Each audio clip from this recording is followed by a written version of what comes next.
Welcome back to the JCAL at-home educational series. Once again, it's your instructor, your boy, DTA Experience, that's me, teaching you DJ 101. Now, last time we focused on the turntable, we got you guys situated with that.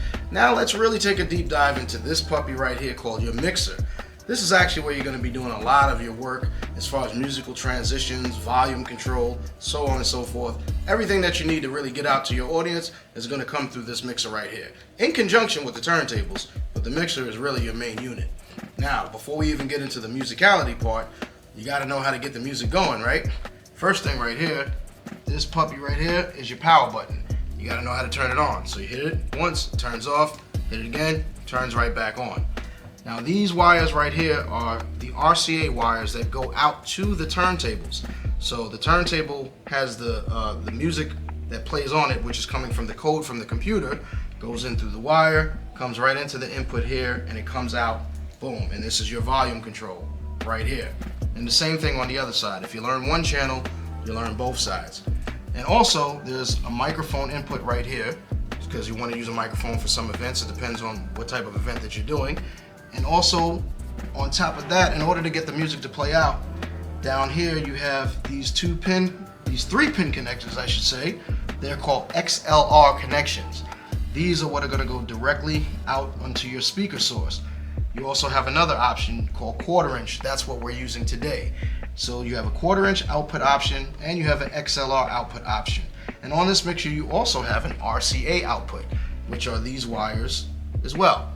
But you can have RCA that can go out to a source like a tape, or if you're doing a video camera like we're doing video today, you can have RCA going directly to your camera. It depends on what application you have. So that's really the main sources of outputs, how to get sound out to your audience. Now, gotta turn up the volume, right? There we go.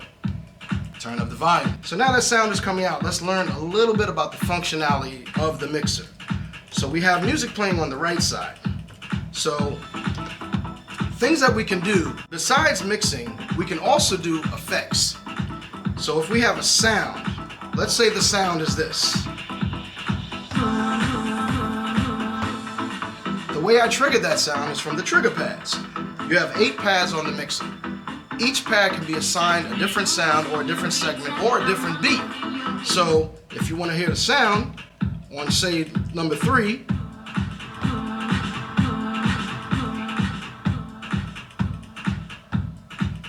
now, with the sounds, you can do a whole lot of different manipulation. This mixer actually has an entire effects section. One thing that you can do that's pretty cool, if I don't want to keep playing the beat on one side and have to keep pressing the button to bring it back to the cue point, I can actually loop the beat. So I can hit the 4-bar beat loop, and now it's going to automatically loop. That's pretty cool. So if I want to play with effects on one side, now I can just trigger my pads.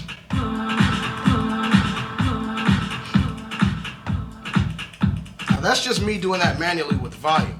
If I want to put an effect on it, you have 1, 2, 3, 4, 5, 6 different effects pads. You have something called a phaser, which makes it sound like this.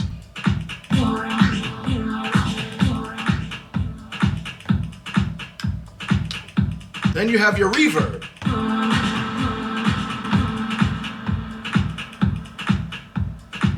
You also have a flanger.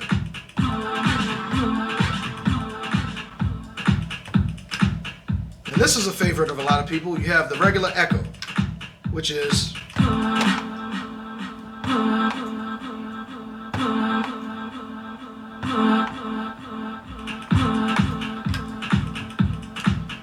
then it also has other effects, like it has a vinyl break and a backspin. Backspin is pretty cool because it's like, hey, how'd that happen? So those are the effects that are on this particular mixer. This mixer is actually a Pioneer S9 DJ series mixer, which there are 3 series of the Pioneers that you can choose from. Now, besides your effects, you have something called a filter. The filter is pretty cool. Now, when we get into beat mixing and matching, the filter section you can use to take out all the high end and just turn it into like that thump that you hear. Or you can take it all the way to the high part and take out the low end.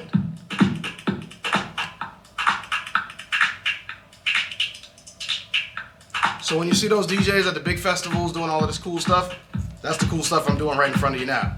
So many things you can do with this mixer. Now, as far as the effects section, we covered that. We covered the beat loop section.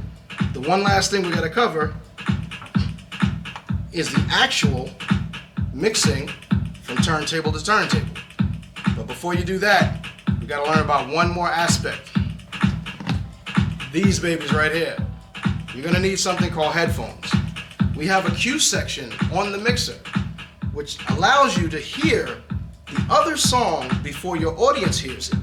So what you do is, you see where my finger is, the right turntable is playing, so if the cue is to the right, you'll hear what the audience is hearing. But if I take it to the left, now I'm hearing what the left turntable is playing. So I can cue it up, meaning I can stop it and I can get it in time with the right turntable and let it go. And now I have them mixing at the same time. And if I want to bring up the volume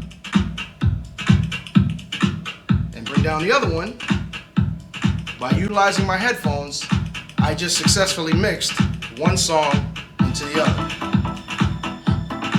So we've learned about the functionality of the turntable, and we learned about the functionality of the mixer. Next time when we come back, we're gonna get into some beat matching and some actual mixing. Stick around.